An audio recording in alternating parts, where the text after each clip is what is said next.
A faint electronic sound floated in the air.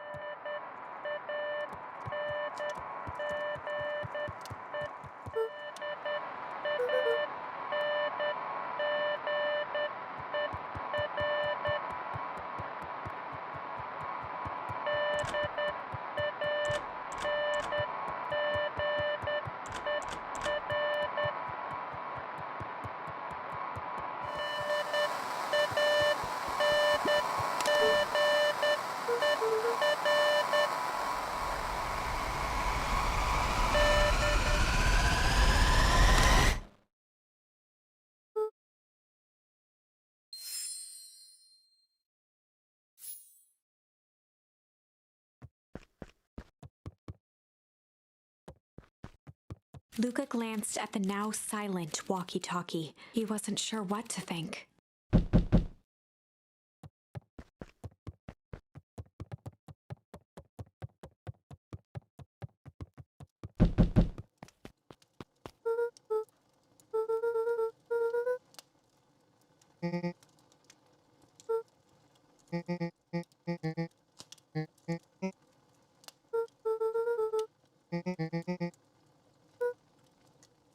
A pit formed in Luca's stomach.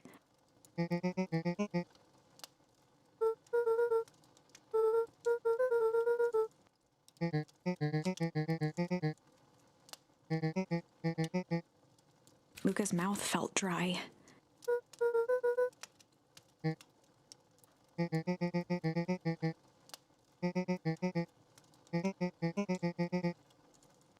Luca could feel his heart beating in his throat.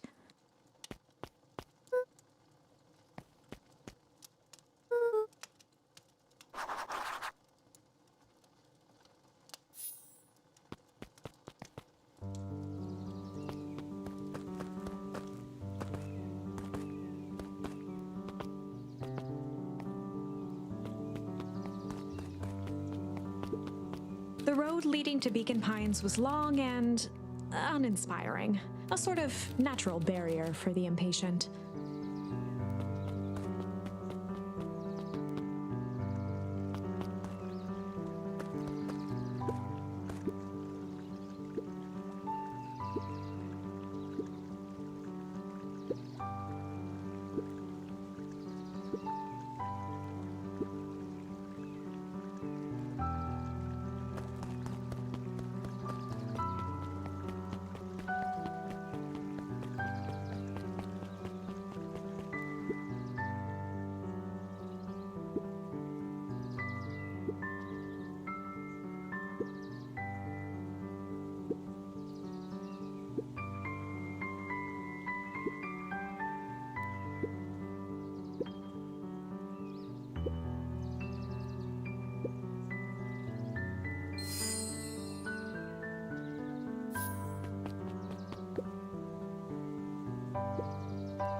We all know Beacon Pines is a great town. What you may not know is great towns grow from mighty roots. And that is why you cannot tell the story of Beacon Pines without telling the story of one Sharper Valentine. Young Sharper's keen intellect and strong moral fiber led to a grand vision. A vision of a community dedicated to a better tomorrow. In his own words, a better tomorrow is within our grasp, but it requires a singular mind to harness it. Lucky for us, he decided to grow that vision here, in Beacon Pines. And how does one grow a better tomorrow? With fertilizer, of course. Valentine's Fertilizer Company became the lifeblood of a town yearning for purpose. But then tragedy struck, a scientific experiment gone wrong. An accident which took Sharper away from us far too soon. To this day, we struggle to pick up the pieces. But one foul harvest isn't enough to stop the people of Beacon Pines. The spirit of Sharper Valentine lives on. It lives in the hearts of everyone with a dream for a better tomorrow. Together, we will follow his example and grow a bountiful future. Paid for by the Valentine family and the Valentine Fertilizer Company Remembrance Fund.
Kato volunteered at the library during the summers. He wasn't very social, so he'd dedicate each summer to becoming an expert in a single subject, making him a reliable source of very particular knowledge. If you were to ask Kato something he didn't know, he'd escape into the dusty old bookshelves and return with just the right thing. Kato was lost in his reading. Luca crooked his neck to see the title, Introduction to Melitology.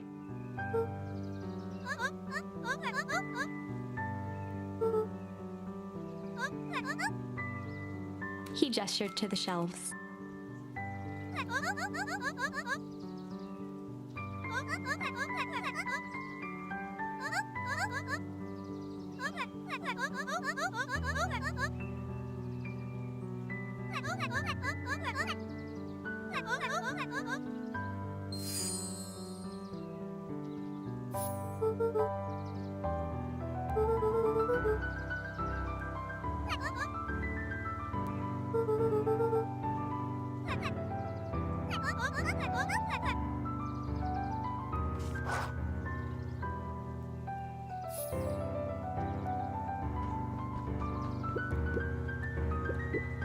Oh, the cobs I've eaten. A salad-centric travel guide for the mildly adventurous.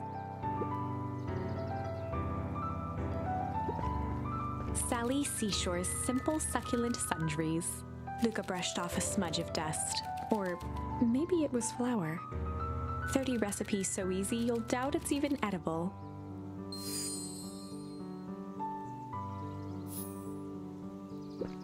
A peek behind the curtain.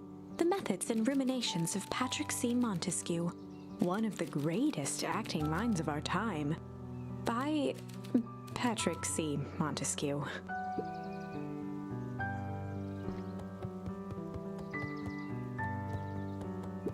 There were rarely any actual new additions.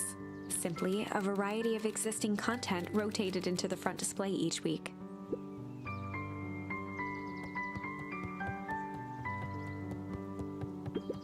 Mycological phosphorescence.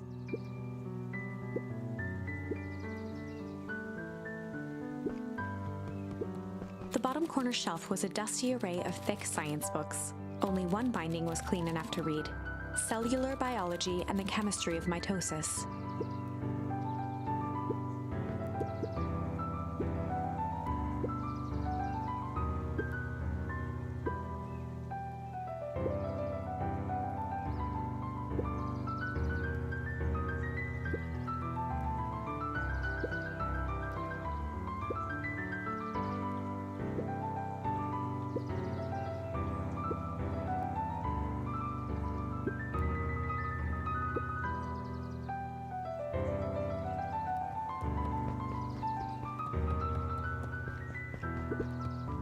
The entire top level of the library was devoted to comics, most of which were Hank Atomic and the myriad of lesser revered spin-offs.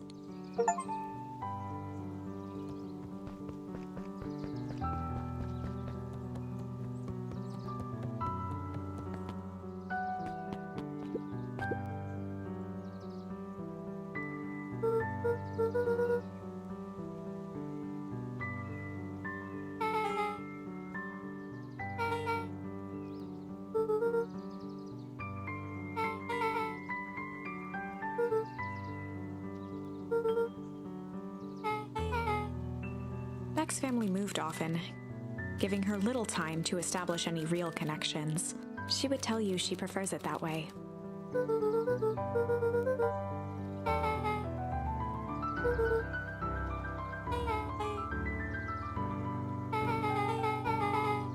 Luca shifted his feet uncomfortably.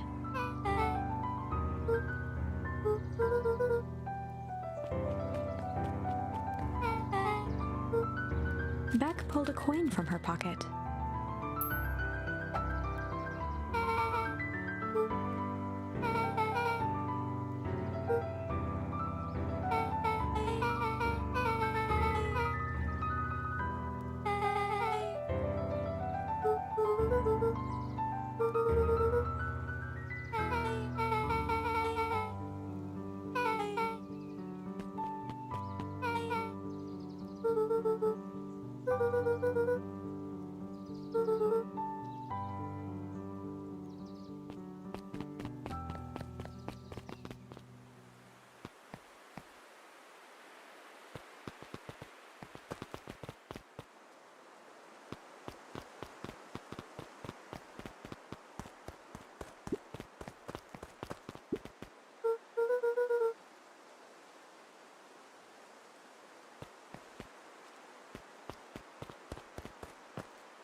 Luca felt a chill as he approached Beck. Her eyes were locked on the strange green liquid. The nearby grass was coated in a fine layer of frost.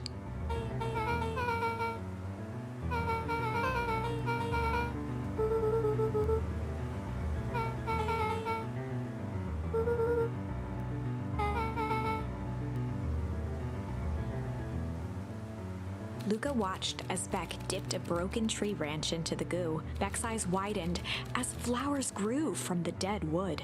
First small buds, which quickly bloomed into vibrant petals.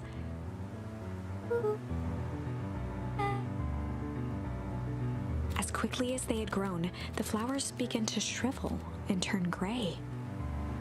Beck dropped the stick with a grunt of disgust.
Iggy took a step towards Luca, his sneer lit by the glowing puddle.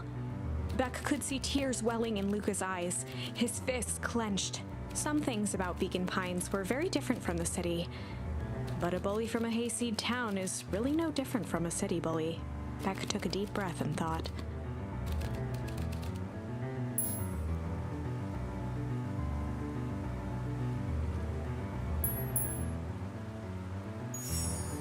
Well, time to bust out the tickles.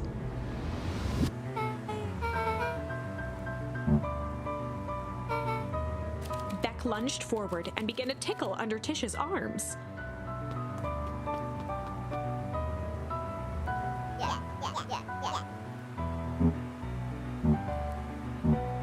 Tears began to form in Tish's eyes as she gasped for breath between gales of laughter. Beck redoubled her efforts until Tish finally had had enough.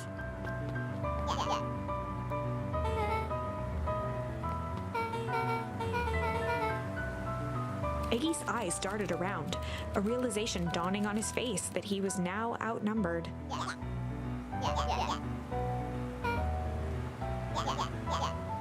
Iggy kicked at the puddle before making his escape.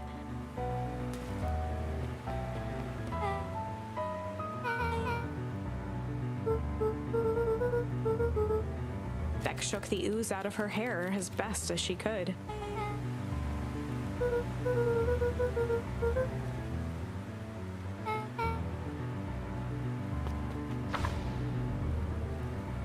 Chapter 4.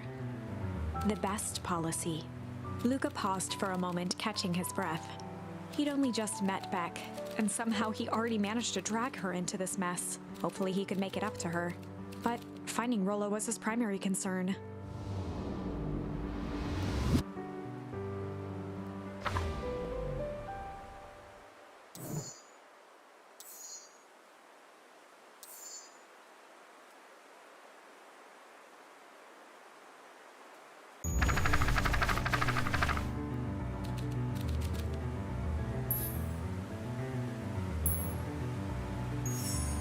Well, time to bust out the strange.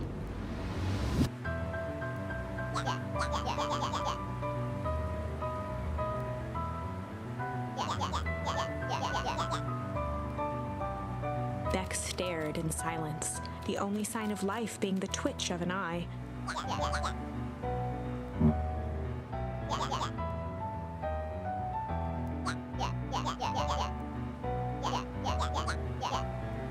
At the sight of Iggy taunting Beck, something in Luca snapped.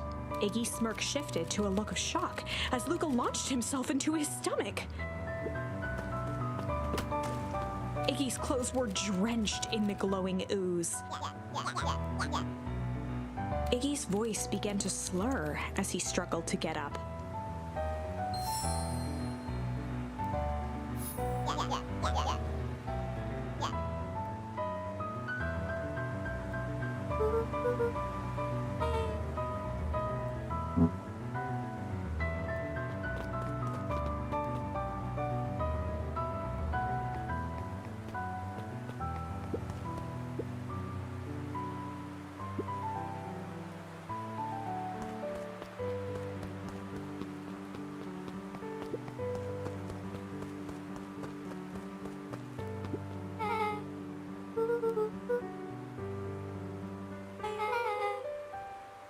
The person at the warehouse, this strange ooze and what it did to Iggy.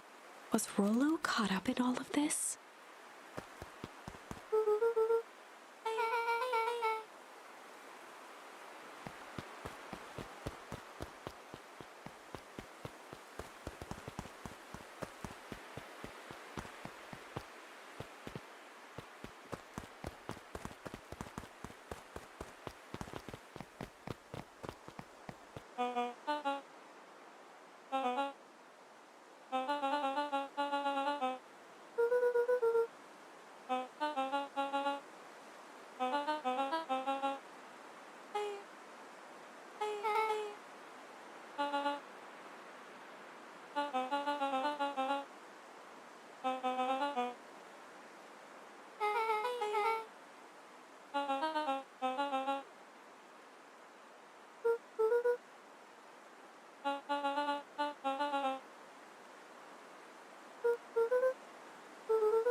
Beck glanced toward Luca.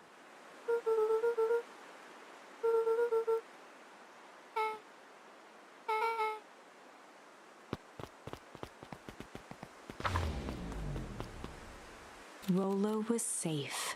A wave of relief washed over Luca, which was quickly replaced by a sense of dread. Gran is going to kill me. If he hurried, he might just make it home before sundown. Chapter 4.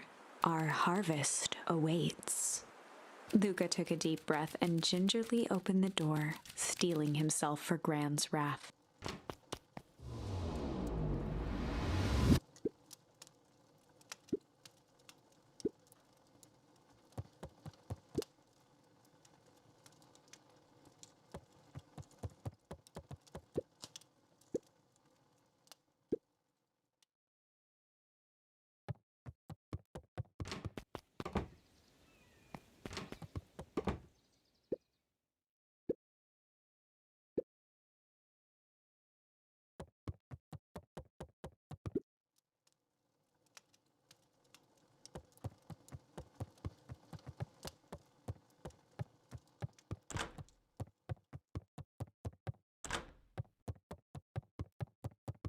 Luca was alone.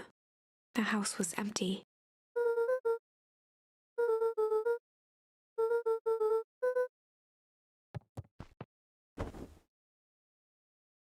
Luca was sitting by the pond, listening to small waves lap against a rock. His father sat in a folding chair in front of him. Without turning, he spoke.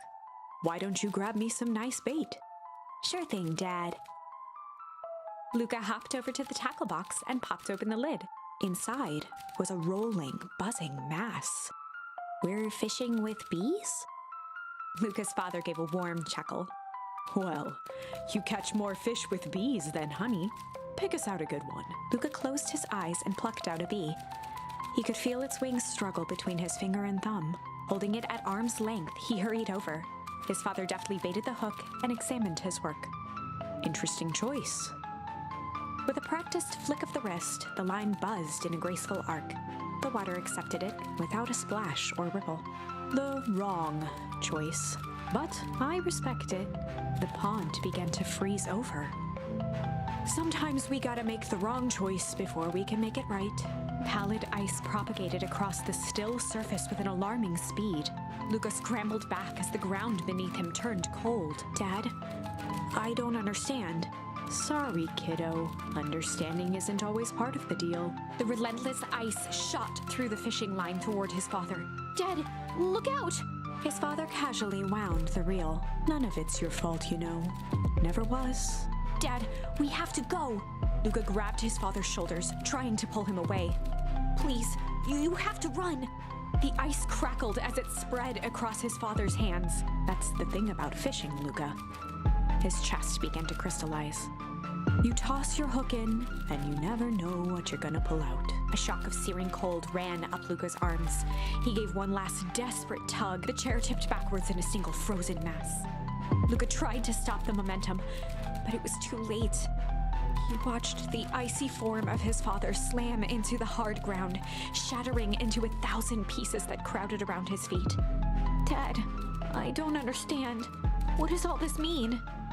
The gentle rustle of leaves was the only reply.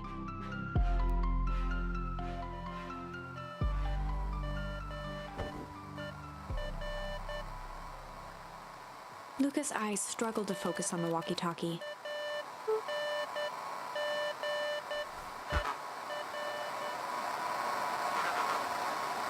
Faintly, he could hear Rollo amongst the noise.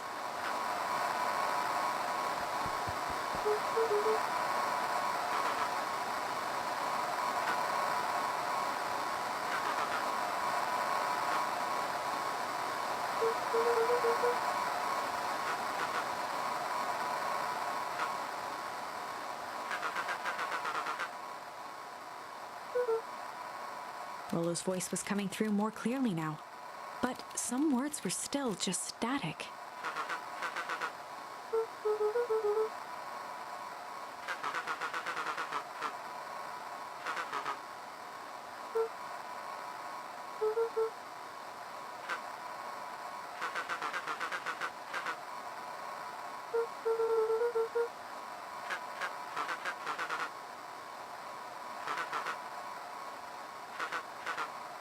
The signal went silent.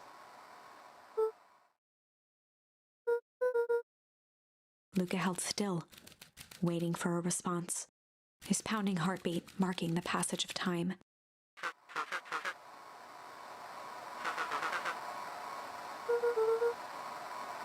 Rollo's voice began to fade.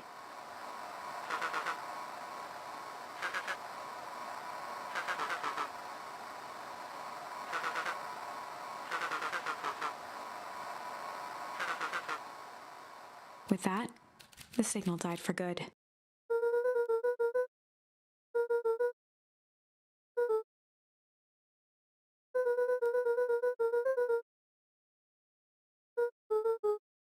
Luca grabbed the walkie-talkie and sprinted to the treehouse.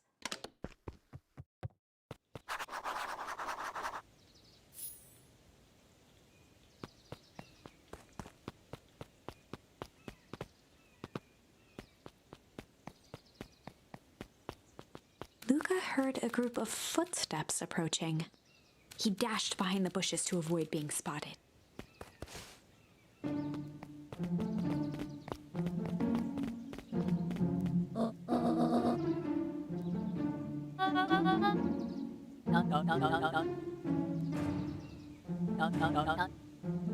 Mr. Tolliver paused, shifting his eyes to one side.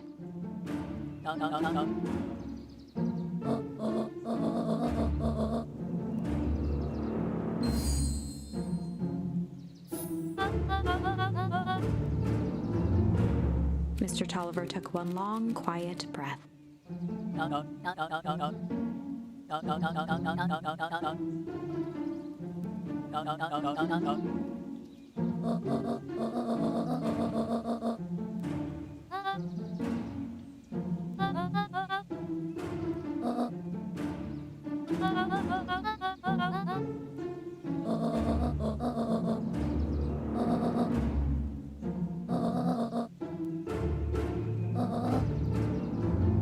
The three shared a determined look.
The two boys shared a mischievous grin.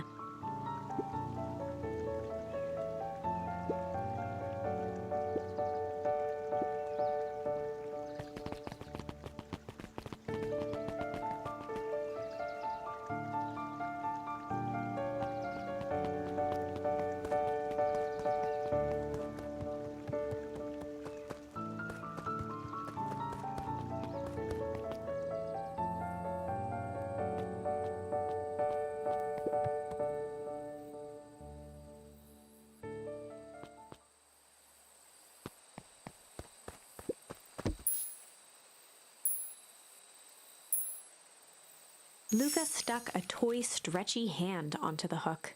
Those things always get dirty anyway.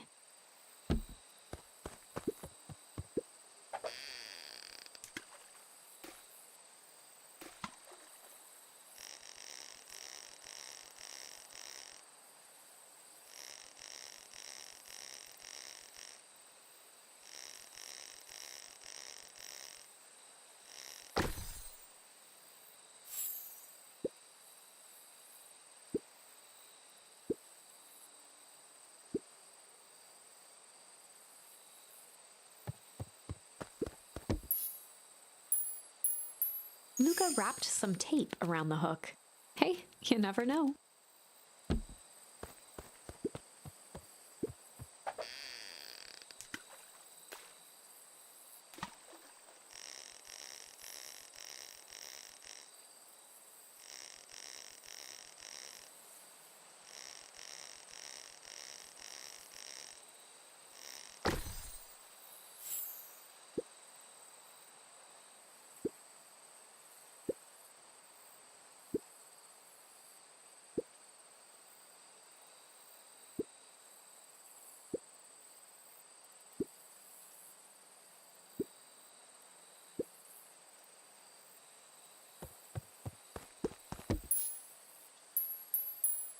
Luca placed a sinker on the line. Sometimes the best stuff is at the bottom of the pond.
Luca could only see a cloaked shape behind the rocket.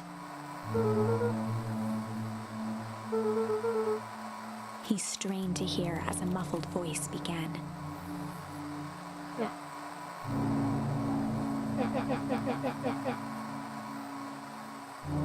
Fear gripped Luca's throat.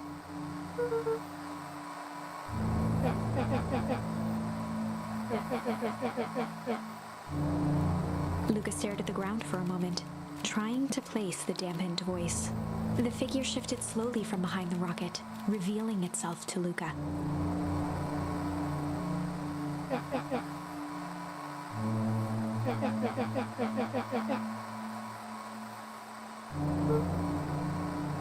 Luca reached over empathetically.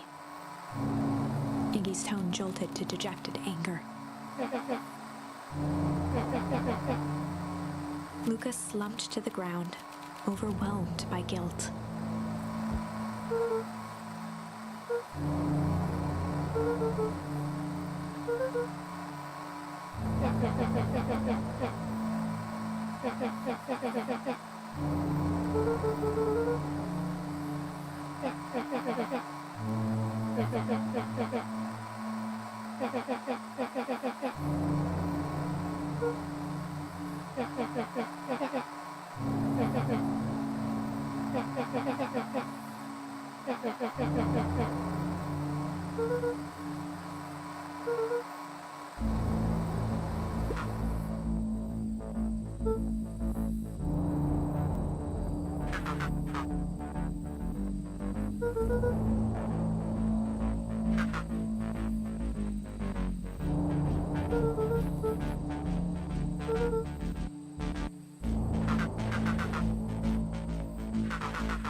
Iggy slumped to his knees.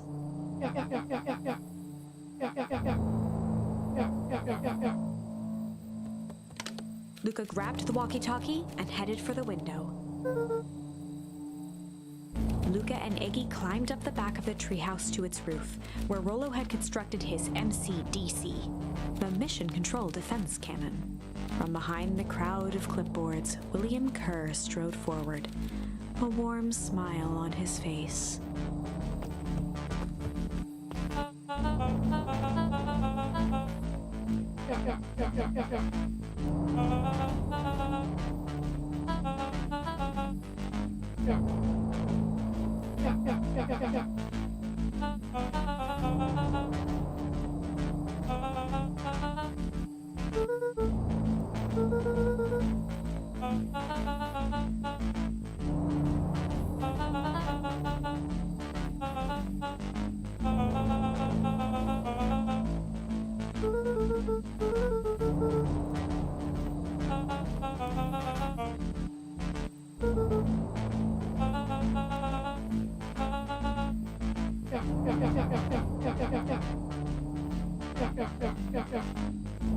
Kerr's smile faltered.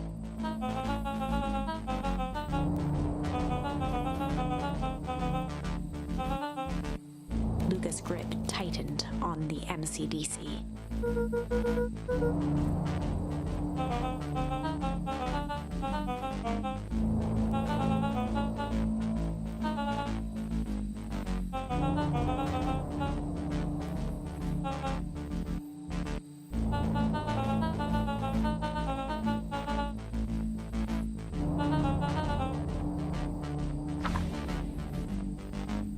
Luca's mind raced. He was caught in a trap. What do you do when there's no hope? He wiped his cheeks with a sleeve. What are you gonna do, Luca?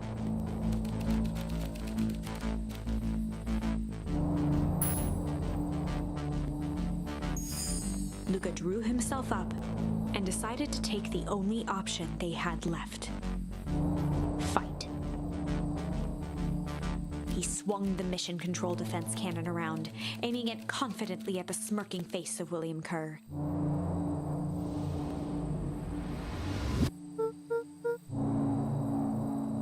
Luca summoned his most insolent demeanor.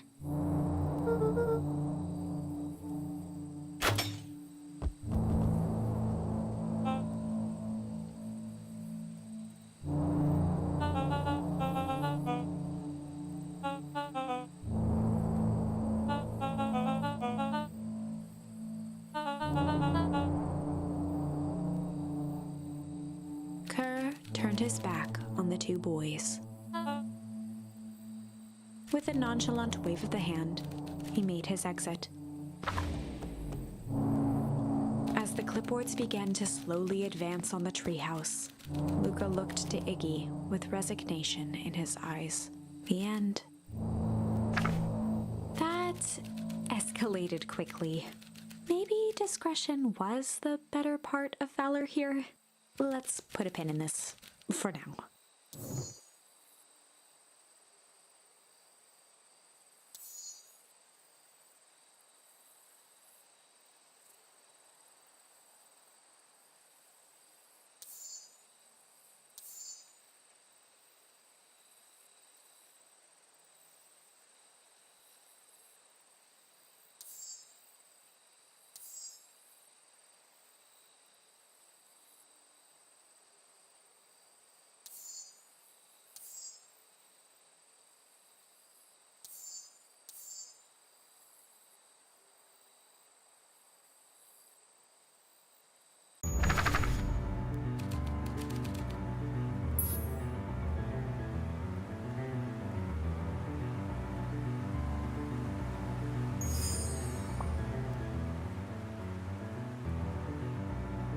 Chapter 4. The Best Policy. Luca paused for a moment, catching his breath. He'd only just met Beck, and somehow he already managed to drag her into this mess. Hopefully he could make it up to her. But finding Rollo was his primary concern.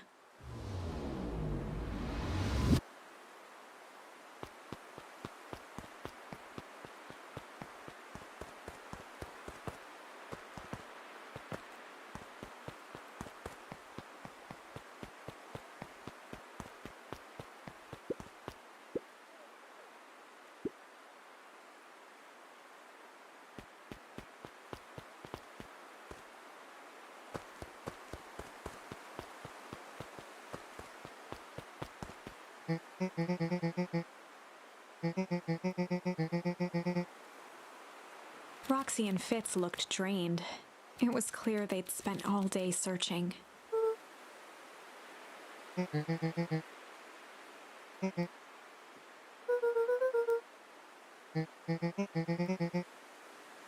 Roxy's temper could often be dismissed as the impatience of an older sibling, but this was the most intense Luca had ever seen her. Her eyes were wild and unfocused, looking straight through Luca. In a torrent of rambled words and tears, Luca broke down.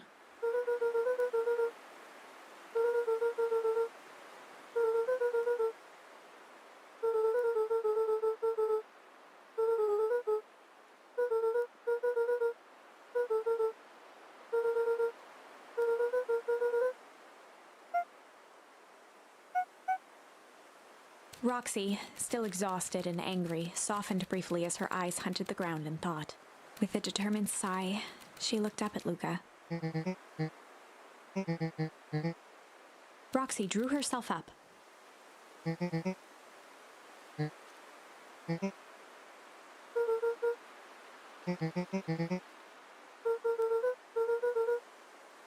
Roxy tried to think of the safest place to send Luca.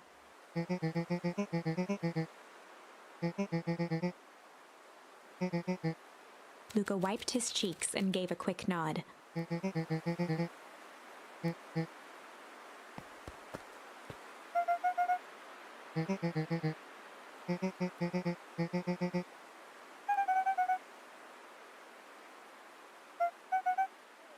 Looking into the puddle, Roxy rubbed her arms to warm up.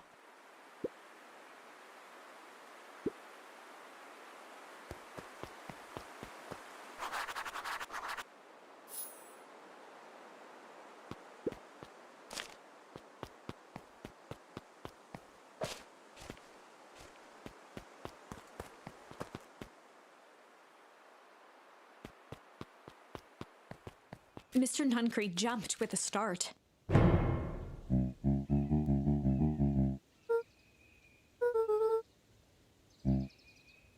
Luca motioned to the phone booth.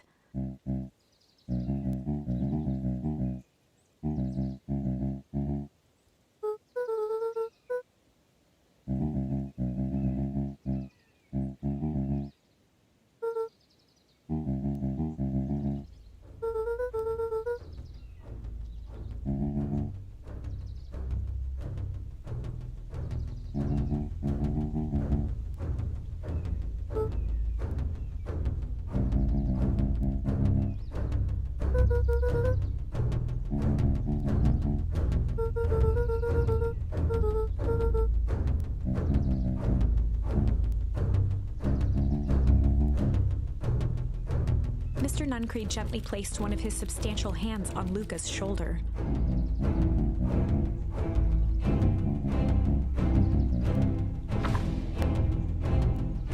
Luca peered up at Mr. Nuncreed. Kind eyes warmed a stern face. There was a deeper emotion hiding beneath it all. It was subtle, but Luca could sense something eating away at him.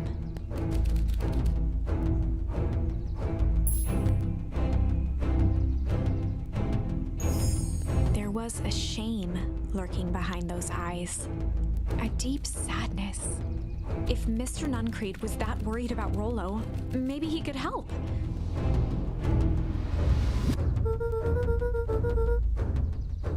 Mr. Nuncreed raised an eyebrow.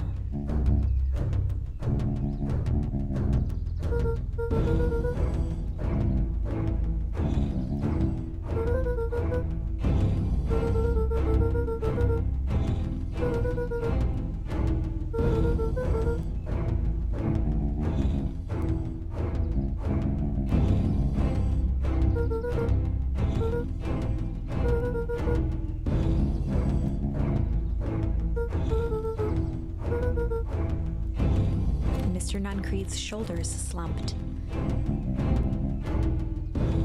A deep sigh bellowed from his chest.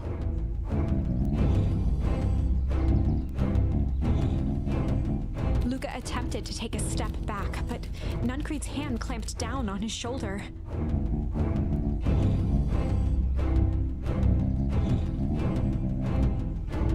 With a firm shove, Nuncreed manhandled Luca into the phone booth.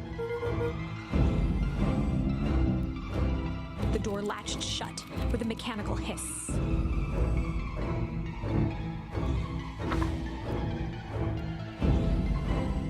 As Luca pounded the glass, the floor dropped from under his feet. The inside of the phone booth was now a loose capsule plummeting at gravity's whim. Luca winced and pressed his hands to the walls. As he braced for impact, the capsule hurried to a surprisingly smooth stop.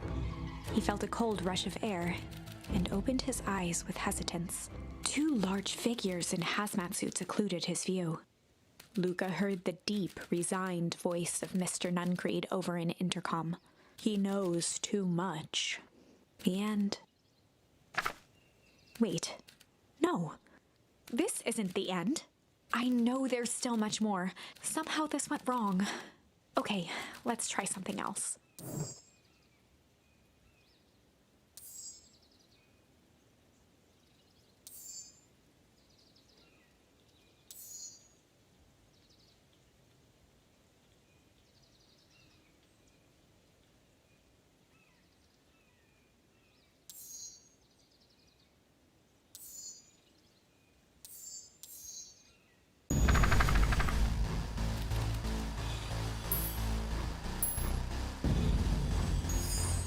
This is a story about struggle. Luca could hear a machine humming somewhere nearby. He felt around wildly, searching for something, anything that could help. His hands found a hard object, maybe a tile?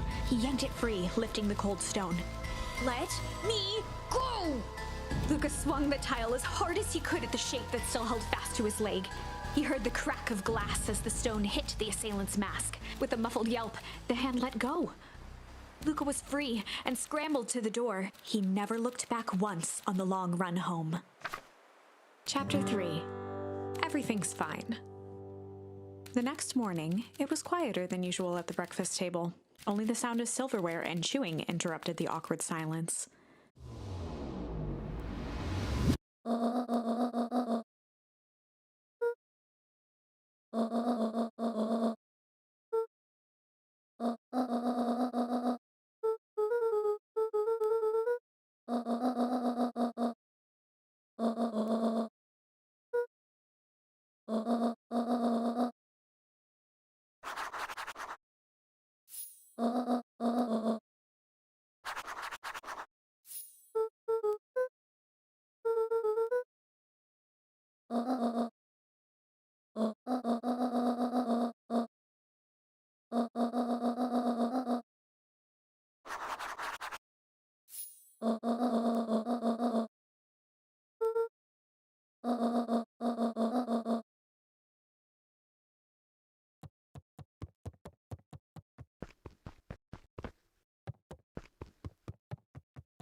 She leaned forward and pinched Luca's cheek.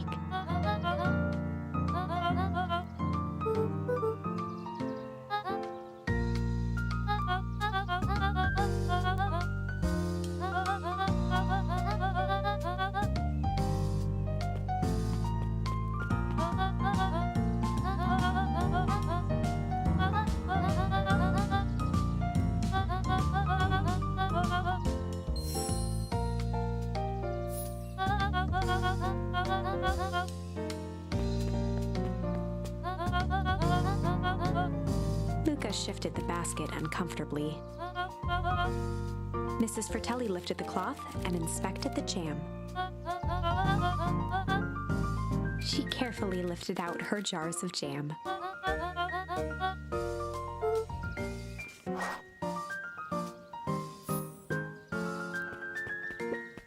Luca squinted at the faded photo of him and his mom at the diner. Memories of that day came flooding back.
Luca glanced at the empty seat across from Gus.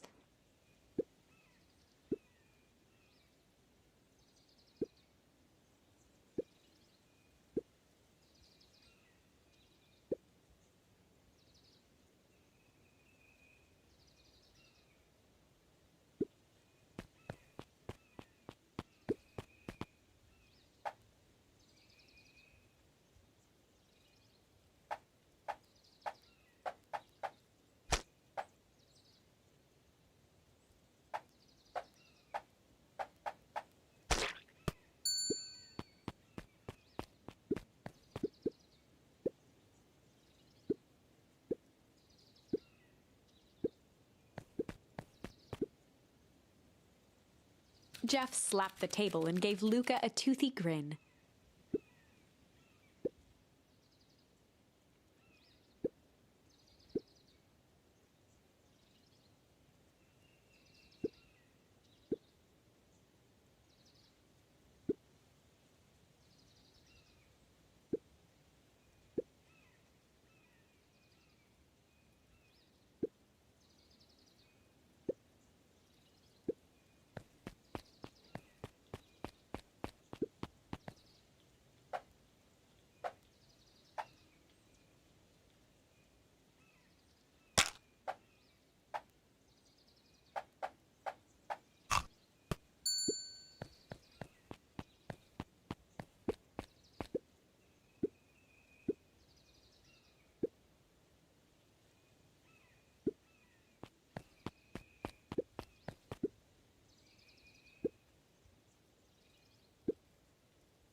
At his counter, Hiram Tolliver was meticulously shining apples. More accurately, Hiram Tolliver was meticulously shining one apple.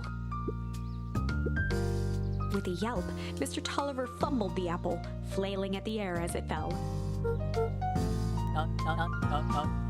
He leaned forward and lowered his voice.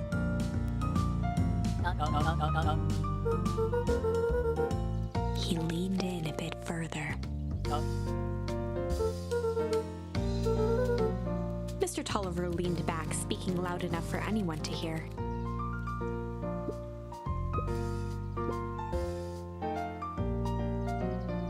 He reached forward and snapped up the jars of jam, giving Luca a little wink.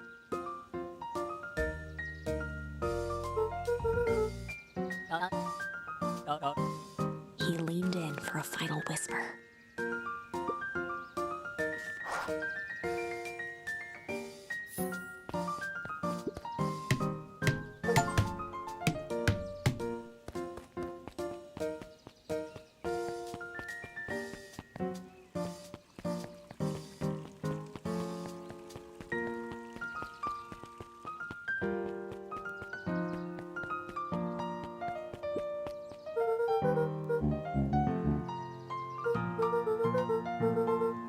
Mr. Nuncreed eyed Luca for a moment, then nodded in agreement.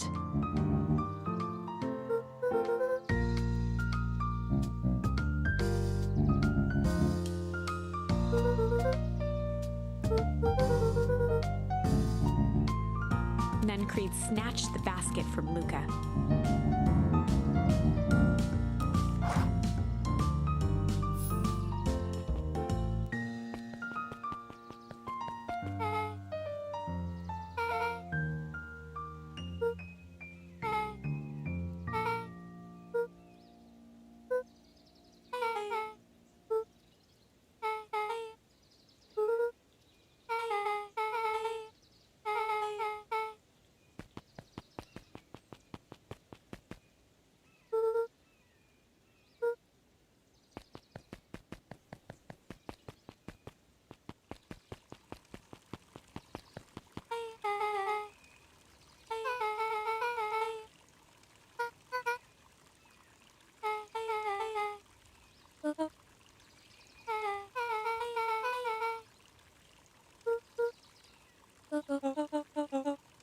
Beck locked eyes with Luca. The look on her face was equal parts expectant and desperate.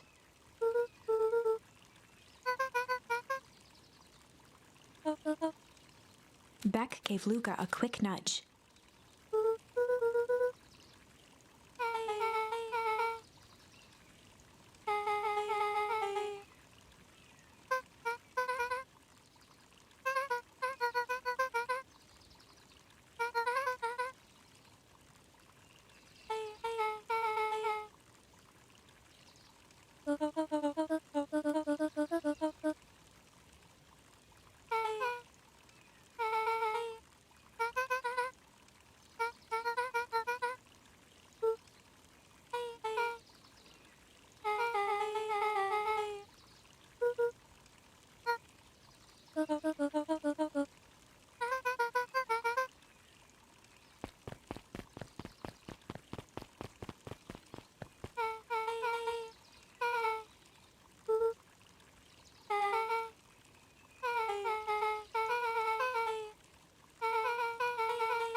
Jeff dug through his pockets for a bit.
Beck took a long breath, then gave a firm nod. Chapter 4. Dinner with the Moodwills. Ilona Moodwill was worried about change. A gardener at heart, she understood the necessity of change, relied on it even. But there was a difference between the controlled world of her plants and this cluttered cottage in a strange town. Almost done. Nellie was a blur of activity, digging through boxes. Sorry, love, couldn't find the dishes. We'll have to make do with paper plates. Dinner went by without much conversation. As she watched Beck and Luca finish up their pizza, Ilona let herself relax into the chair. The things she cared about were still here. Nellie finally had the job of her dreams. Beck was beginning to take root. Ilona's task was simply to tend to them. She could do that.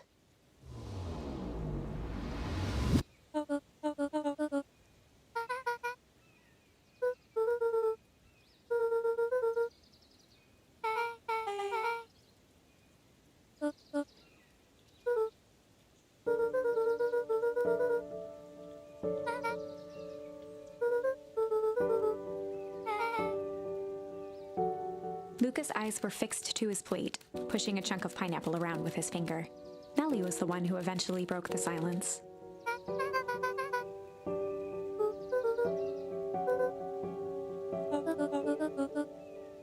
Ilona nervously gestured toward the boxes.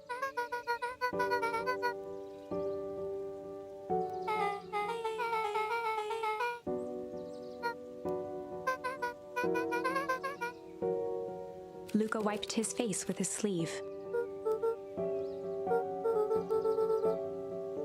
Beck gave Luca a swift kick under the table.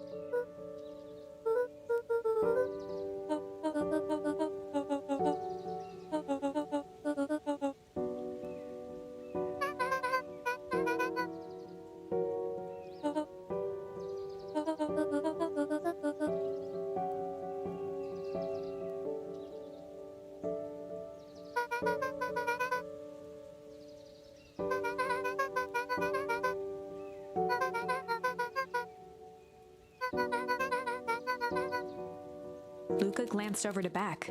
She seemed to be holding her breath.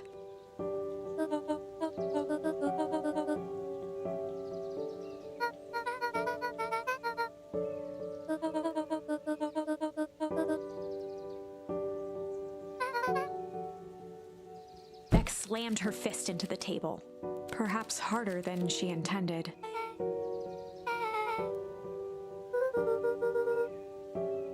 Luca glanced outside to gauge the time.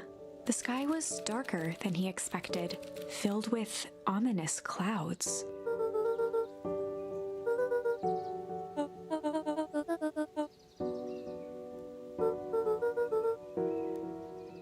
Luca wiped his mouth one last time with his napkin and started to get up.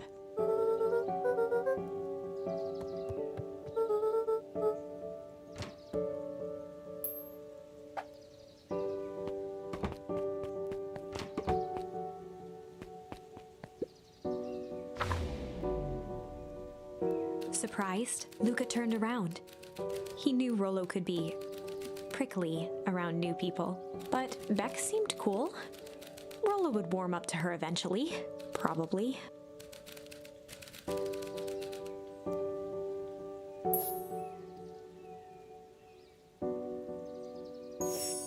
Luca began to respond, but the sky answered for him as the clouds above began to rumble with ominous thunder.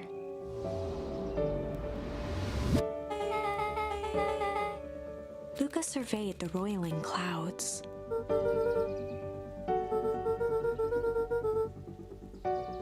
At that moment, the heavens opened up, unleashing torrential rain.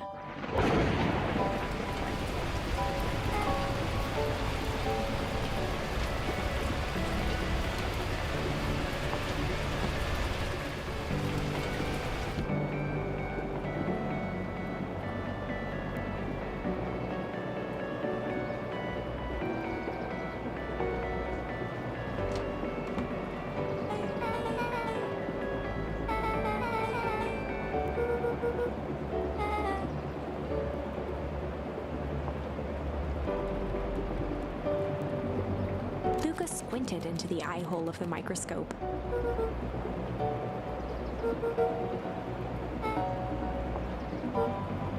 Luca adjusted the slide with his fingers to get a better look.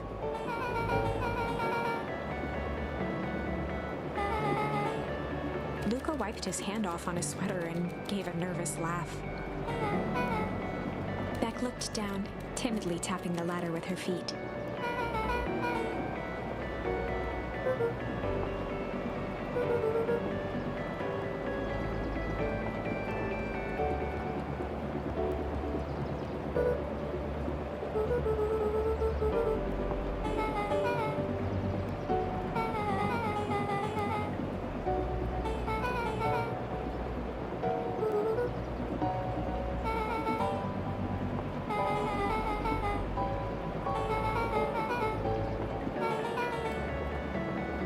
Luca flicked at one of the toggles.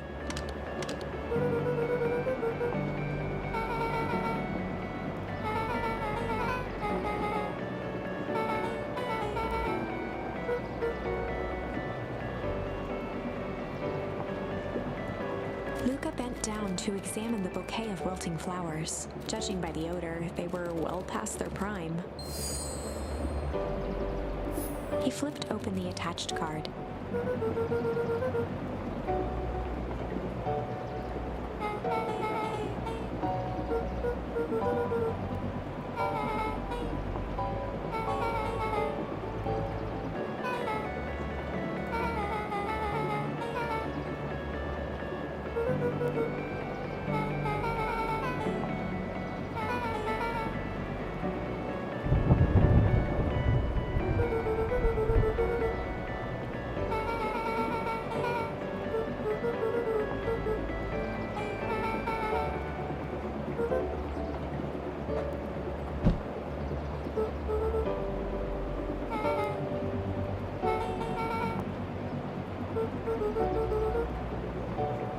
Beck took a moment to watch the rivulets of water running down the window.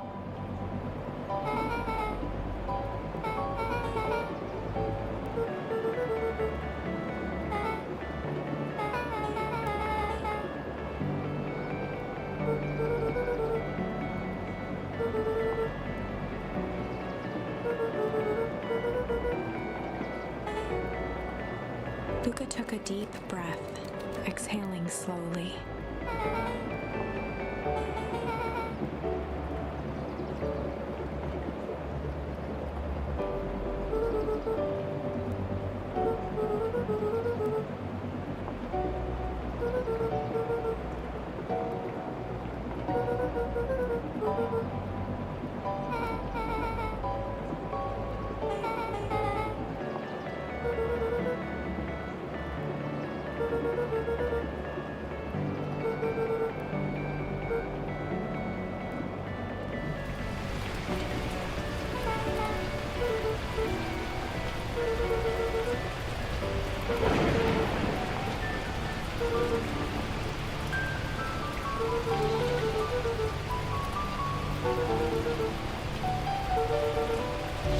Luca let out a feral scream that echoed into the night.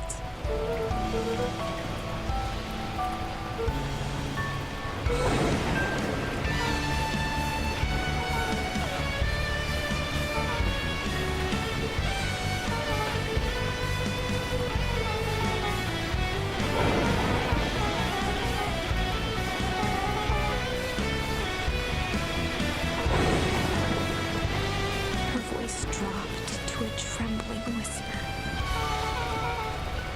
Beck brushed off her shirt and straightened up.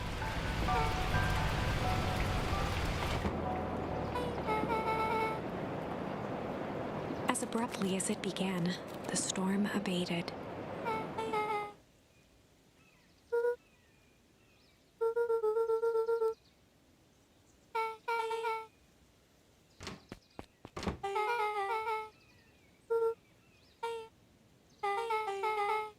Beck gave Luca a light thump on the arm before heading in.